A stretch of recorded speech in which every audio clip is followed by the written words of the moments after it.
My name is John V. Larson, John, V as in Victor, Larson. What is your birthday? June 25th, 1950, the day the war started. 1950? What is your birthday? June 25th, 1950. No, not 1950. Oh, 1928, excuse me. I'm sorry. Beg your pardon. So you born on the day of the war. Korean War breakout. That's war. Boy. That was my birthday. So you were born to be a Korean War veteran. Pardon me? You are born to be a Korean War veteran. Yes. It's not funny, right? Not funny, but I didn't have to serve. I got transferred. Tell me about your family, your siblings when you were growing up. By the way, where were you born? Born in Victoria County here. Ah, this is hometown. Mm-hmm. And tell me about your family. Okay. At the time before I went in the service, I was single. My mother and father had a dairy farm and a farm of operation out east of the county. And I was approximately 16, 17 years old when all this conflict started. You were the only child? Pardon me? You were the only child? No, I have a sister also, and she's 3 years older than I. And that's all the family that I had. So I had two, including two you. children and mother and father. My grandfather lived with us. Mm. How about school? School, I had 12 years here and graduated Victoria High School and attended Victoria Junior College. When did you graduate high school?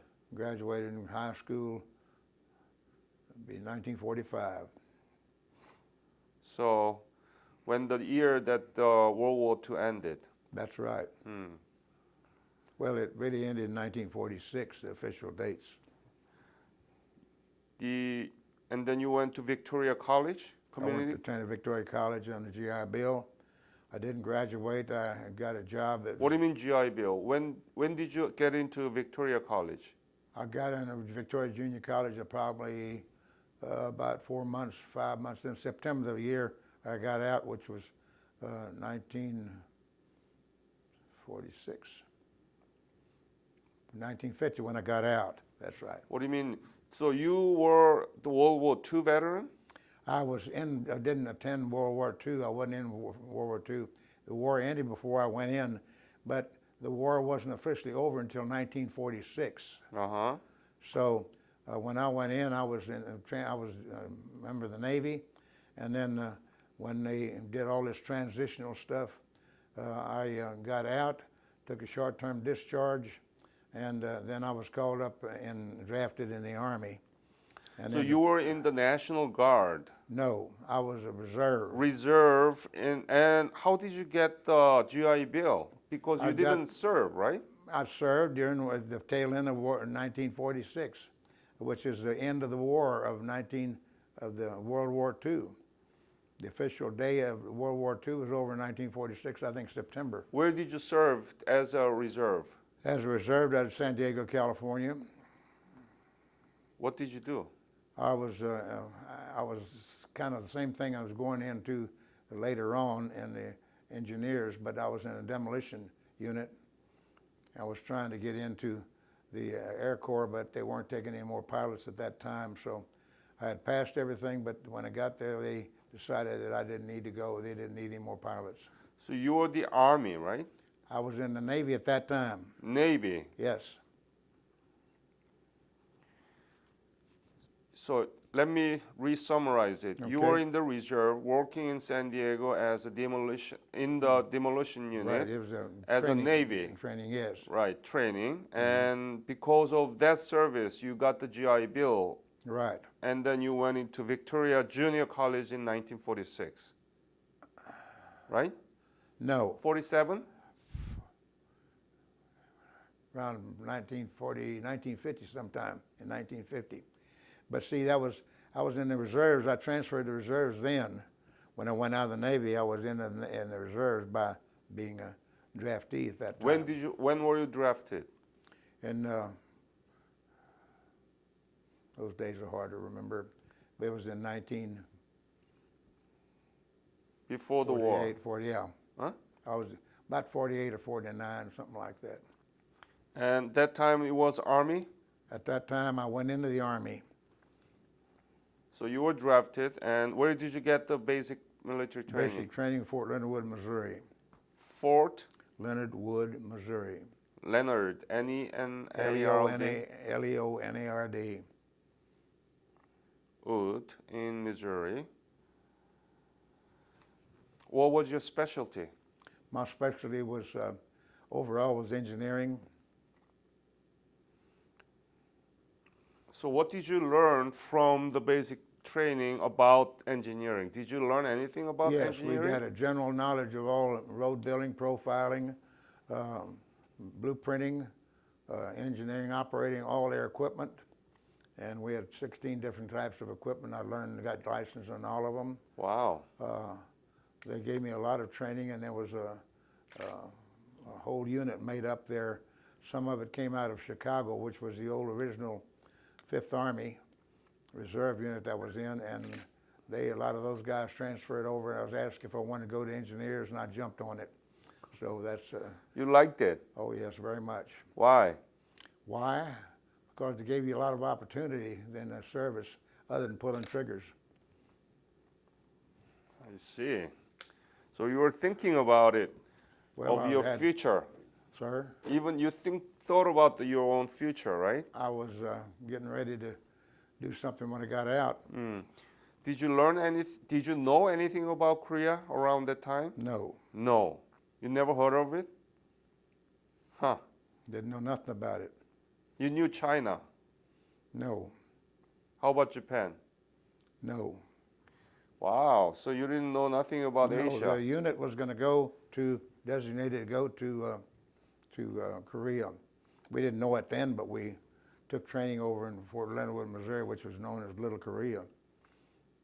The climate and dust and heat and all of that was kind of things from taking off. But then when we got ready, we moved from there to Fort Walters, Texas. And there, while we were there, we transferred over to Air Force under what the special unit was designed or was made up during World War II. And it was called a SCARWAF, a Special Category Army Regular with Air Forces.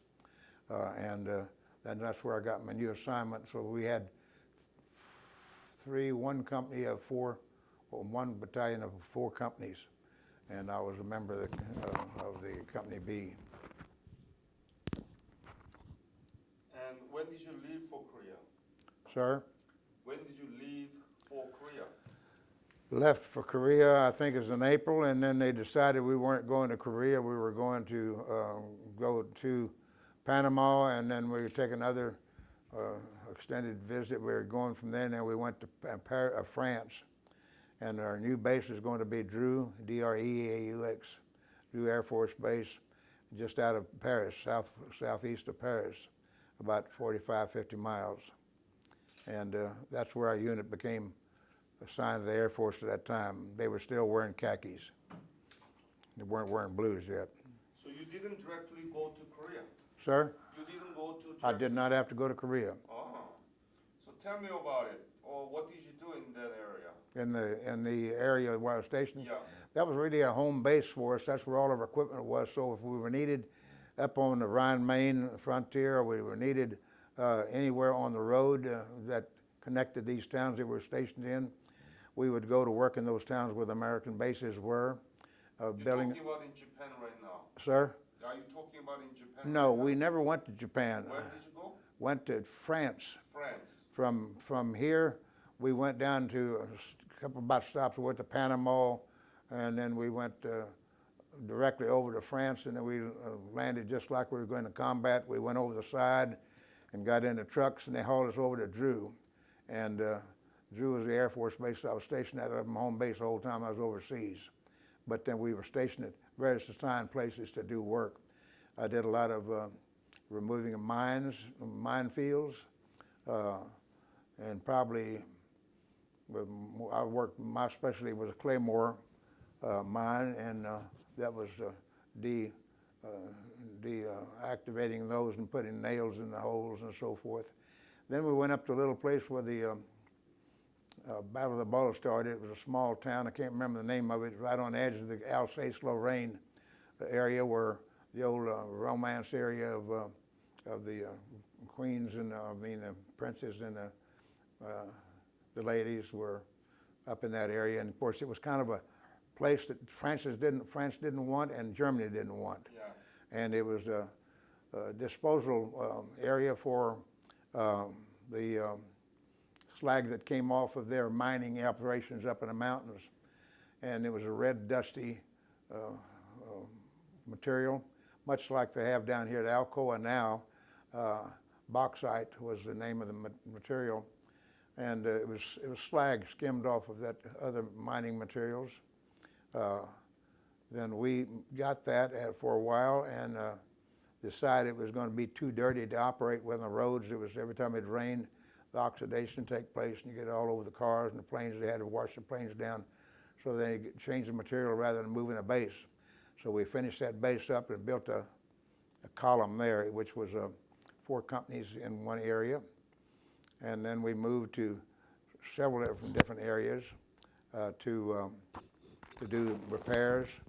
We had to do bombed out runways, build touchdown strips for the big bombers. And at that time, it was probably pre the beginning of the Cold War. And that lasted, what, 4 or 5 years, can't remember. And I worked through that. But I was signed over in Belgium area, not Hungary, but Belgium, and over to Holland for a while. And I really saw more of that country than I saw the United States until after I got out of the service. But I was a country boy in the service, and I got to learn a lot into Poland. And then I saw some of the stuff that was left after World War II that the Germans had left there at the cremation pits.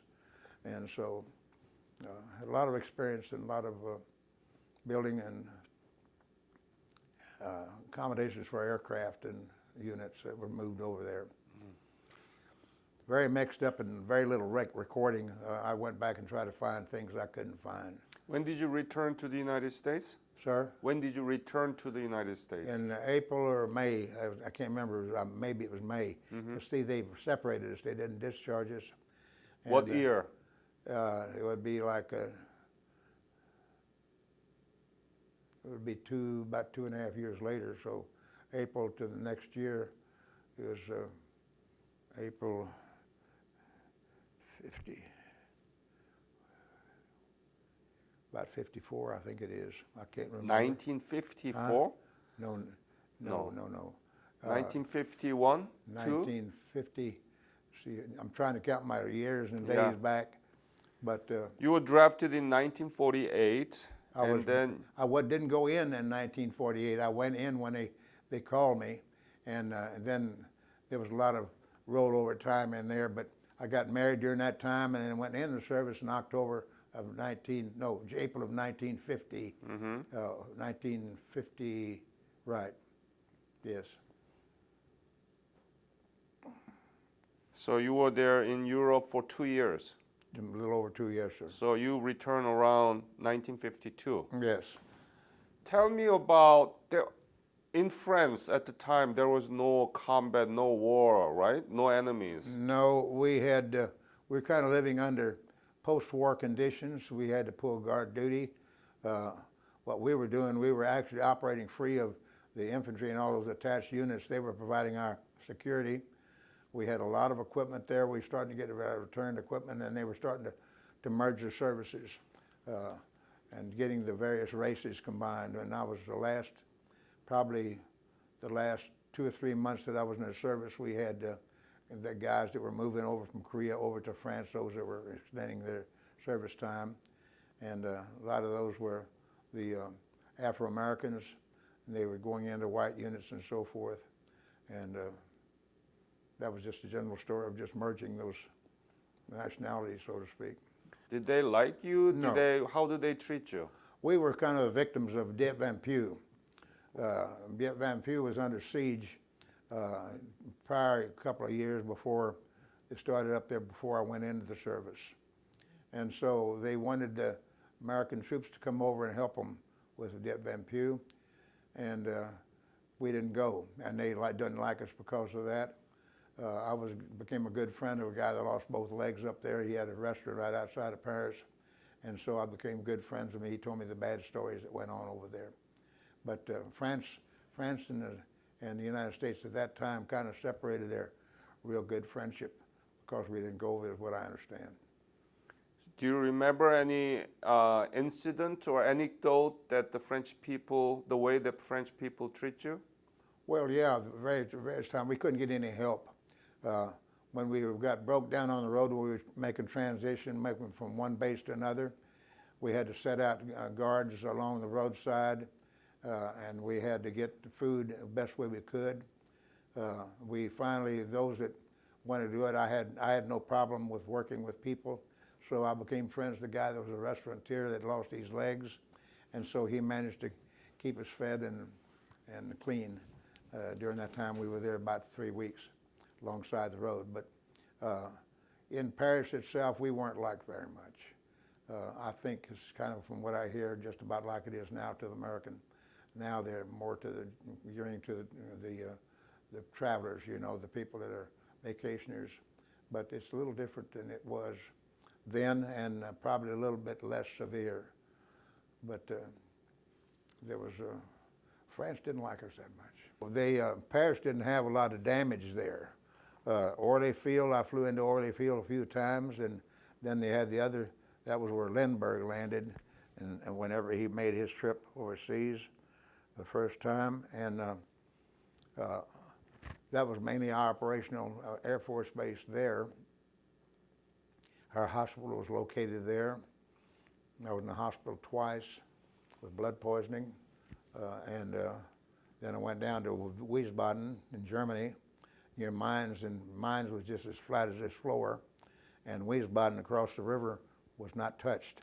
See, that was the way there was workouts made for bombing and so forth, and kind of strange, but that's the way it was. Where I was in Wiesbaden, where the hospital was, there was no damage at all, but across the river, complete. But they were working out and getting all the little cobblestones back together again, and they were, I thought, doing very well, but the Germans really went after their reconstruction. So Korea was completely devastated. Everything, or most of the things, was destroyed, but not in the case of World War II in France. Right. That's right. Yeah. Now, France wasn't bombed all over, but the key cities and the cathedrals and the historical values from some kind of workout that they do in the wars, well, they weren't touched too much, and those that were touched were not bombed out very much. Did you feel lucky that you were in Europe while Korean War was going on? Oh, I felt like I was very lucky. When you're that young, you're bulletproof, and you want to go to the service, and you want to go into combat. I really wasn't that anxious to get into combat. Nobody wants to get into the combat. But if I would have gone, I would have had no problems. Mm-hmm. So do you have friends who went to the Korean War? Yeah, I separated from them on the day they left when they were drafted, and I was in a reserve unit holding at San Antonio, at Fort Sam, and a lot of them went into the Marine Corps. They were taking a lot of the guys at lower classification on their entry grades and so forth, and putting them in the Marine Corps and combat units. A lot of those guys lost their lives. A lot of Hispanic boys, and there was, some of them went to the islands, and I didn't see them anymore until after I got out of the service. Those that survived. It was rough over in Korea. Mm-hmm. Very cold and a lot of combat and very, very little equipment that was good equipment. Our tanks were kind of old, and our rifles and all that stuff a lot of them were pitted, and they were put into combat with that. So the combat equipment is not that good at that time. How about your equipment? Sure. Was your equipment good? The engineering equipment, that was the small 30 caliber carbines was in very good shape. Our pistols were in very good shape. Our M1 rifles were not very good shape because we weren't going to be a combat unit unless we were forced to use it. And if we did, they were operable, but there were a lot of pitted bores in them. They weren't very accurate. And most of that went to the combat area over in the islands. But we had good equipment, our heavy equipment. We had some D8s, which was the biggest thing Caterpillar made then, and the big cranes. We had all excellent equipment there. Anything to do with engineering was good. Have you attended any Korean War veteran events hosted by Korean government? Do what? Have you ever attended any Korean War related events hosted by the Korean government? No. No? You didn't go to any Korean War veterans event? No. But you are still Korean War era veterans, Yeah, right? I was era, but not involved in combat. Right. So you didn't involve in not much? Not in Korea. I know, but here back in the United States. Well, I was considered at that time as a Korean veteran because I was in support of those troops over there. If we needed, we would be going to move right over there. Right. If we didn't, we'd continue to serve in a European theater. So here in the United States, June 25th or July 27th is Armistice Day. Mm-hmm. There are many Korean War veterans events going around in the United States. Have you attended? The ones they have here. Yeah, here. I have, yes, but not anything out of town. I didn't have any real close calling there. So the guys that I knew of was not in the Korea. That was in the Korea, but I wasn't with them. But a lot of those guys are dead now. Mm-hmm. So what do you think about being called as a Korean War era veterans, even though you were not in the Korean theater? What do you think about that? Well, the way I think of it is we were all in support of the war effort and the post-war effort. And so we did everything in the world, put this thing back together. We trained troops. I did a lot of training for munitions and for explosives of various kind. We had a lot of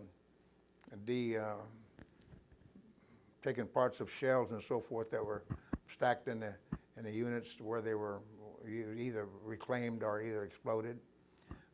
So everything there was put back together, but under better organization after the war. Korean War was over. It was a lot better organization. I think there's a lot of the Army personnel that changed chairs, and so it became more of an educational thing. And then they changed uniforms where the Army went to a certain color, and the Navy went to little minor changes in uniform, but the Air Force did go all blue, and so forth. There were some changes made at that time that made sense. What do you think about this project? Doing interview and put it up in the website. Oh, I think it's very good. You know, we have a station called the I can't remember if it was a combat channel or what it was, but I watch it. I just on 3 in our unit here. It's number 316, and I watch it quite a bit. But all of our information about the Korean War was a lot of the masses that were turned loose with bad equipment also from Korea. Mm-hmm. Then they had the North Koreans came in, and that became a real killer. China, China. I call it North Korea, and it's North and South Korea, because up at the river was where the bombing stopped and so forth. But it wasn't a lot of hair-raising things. It was short assignments and so forth. We have to watch it real closely so that we don't separate away from what I refer to as North Korea. South Korea, I think, will be all of our friends. I have a lot of friends that are doing work overseas with IBM and with various computer companies that are designing and redesigning that country, and I think they're doing a very good job. The new dictator, whatever it is, that's in North Korea, has threatened a lot, but I think he's stepped back and staying in the middle, like he should be. Anything you want to add to this interview about the historical importance of the veterans and the war, historical lessons of the war to the young generation? Well, I think that the veterans have a lot more chance in getting developed now. It's coming in a little late because it's been a long time since World War II. But right now they've got these various finance programs where they can take their homes and re-enter those into the financing of the government, and head on television all the time, gives them a chance to get some money to buy homes and so forth they didn't have before. We had a lot of work to do there because some states didn't have any development whatsoever. Contemporary veterans are treated better than you were treated? No. No. No, sir. No. No, I think they are very ill-treated from all the Now. information we got. Exactly. The one they got now, they sent them overseas, and it seemed to be a void of taking care of them when they came home. We've got mines, invasion of the mines, the people and boys that went over. A lot of loss of legs and limbs and so forth affects their minds, and it's affected them very differently than our World War II veterans. Mm-hmm. Every man there was not in combat in World War II. A lot of them were in support in hospitals and in various organizations that took care of transportation and so forth. So there was involved a lot of people. John, thank you very much for your Okay. interview and sharing your service after the World War II in Europe. Thank you so much. Okay, sir. Yep. Thank you very much. Thank you.